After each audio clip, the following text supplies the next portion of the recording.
So, let me show you this. By the way, happy Sunday. So, pagdating talaga sa pagpapakalat ng fake news, number one dyan, ang mga putang inang DDS o mga dutae.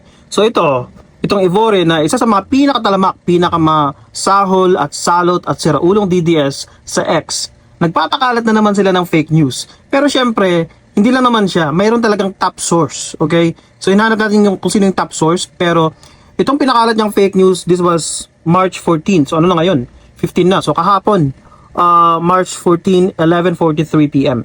So, hapon ng gabi. So, sabi niya, mabuti pa si Mayor Baste, salamat po sa inyo. Putang ina, yung halatang bisakot, mali, yung grammar ng Tagalog na kanina, yung punctuations, yung syntax, okay, sabi niya, basta tatak Duterte, maaasahan silang tunay na may malasakit sa mamamayang Filipino. Anong feeling nung, ewan ko lang kung bobo ka lang o talagang you're dishonest, di ba? It's either you're super bobo o dishonest ka. Alam mo sa sarili mo na yung ginagawa mo ay nagpapakalat ng fake news. Pero, kung nasa pangalawa ka o kahit nasa una man, bobo, anong feeling ng nagpapakalat ng fake news para lang i-praise o i-worship yung mga puon nyo sa Davao? Na hindi naman talaga totoo. Walang chartered flight ni Baste, walang ginawa si Baste. I think nasa, dahig pa rin siya. I don't know kung nakauwi na siya, di ba? Mga biyahero ngayon, mga travel vloggers tong pamilyang Duterte na to. So, panoorin natin to.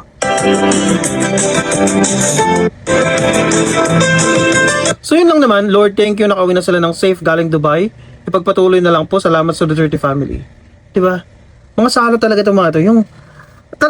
Sana kayo na lang naglulukuhan. Pero marami kasi mga Pilipino na mahinang utak. Okay? Yun yung mga nalalambat nila. Yun yung mga nadadali nila. At itong mga to, yung mga mahinang utak, low info, madaling mapaniwala, sila yung boboto ngayon sa mga putangin ng pamilyang to. Yun yung reason kung bakit may mga fake news na pinapakalat. Dalawa kasing klaseng fake news, di ba? Para manira at para mag-promote. At pinopromote nila yung po nila sa Davao. So, tingnan naman natin ngayon sa TikTok. Sa TikTok to nagsimula eh. Pwede sa TikTok, pwede rin sa FB. Ayan. Same na same, pero iba lang yung background music. Ayan. Yung isa naman, ang nagpakalat itong si JB Borja. Ayan, yung walang yan. Ayan siya. Ayan yung nagpakalat. So, okay, let's check on. Ayan naman, isang post. Ito naman sa post na to, ang sinasabi, Baste Duterte humingi ng tulong sa China para sa paglikas ng mga Pinoy sa Middle East. Which is a total fake news, total lie. Si Duterte nga hindi nila mabigyan ng asylum, di ba? Pumunta si Duterte, di ba? Pumunta si Duterte March 7 ata. Yun yung napabalitang may March 7 last year, napabalitang mayroon na siyang warrant of arrest. Pero nasa Hong Kong siya eh. O wala. Tapos chinismis ng GMA na nireject daw. Pero syempre, sino bang aamin, di ba? That would be top secret. Nireject na yung asylum request ni Digong niya. Ito pa kaya? Mga putang ina mga salot ng mga pro-China. Humingi daw sa China ng tulong. Mga siraulo. Diba? So, chinek naman natin sa Grok. So, we check on other multiple sources. We also check on Facebook. Ang ginamit natin search term, Baste Duterte Charter Flight Dubai. Wala. Sa Facebook wala naman. Mga ganyan, no? Marcos arranges charter. Yan yung hindi fake news. PGMN na to, PGMN ba to? Na may-ari nito isang dutae. DDS. Yung may-ari. Okay? So, wala namang nagpakita kaagad. So, we check on Grok. Sa Grok tayo nagtingin. Ang sabi naman ng Grok, para multi-sources tayo. No, Sebastian Baste Duterte did not charter a plane or planes to Dubai to bring Filipino homes to the Philippines. This claim appears to be false or misinformation spread among some supporters. So, sinisi kayo mga putang ina kayo mga supporters. So, pag nag-search kayo, may magpapakita ng Grok ng source.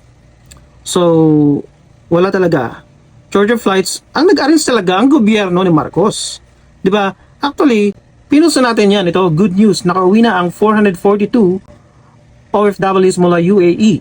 Okay? Kasi ang nag-post ng video ito ay si Secretary ng Migrant Workers, Department of Migrant Workers na si Kakdak. Yun o.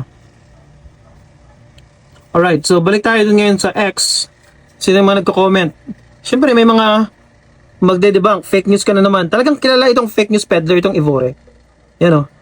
Pag ganyan yung gamit nila, tipong, feeling pamilya Duterte sila, kagaya nung Elizalde Duterte o Eliza Duterte yata yun. Kalimutan ko na.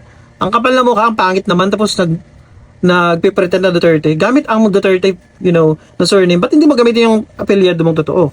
Pag ganyan na, wala na.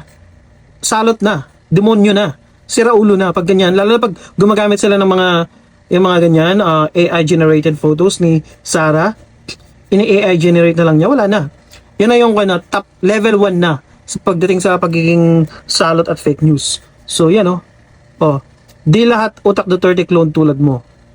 Kaya nga ano makakuha ng mga ito sa pagpapakalat ng fake news? Siguro mabibigyan sila ng Duterte, certified Duterte bonus o certificate. Yun siguro yun. Diba? Have a good day and happy Sunday.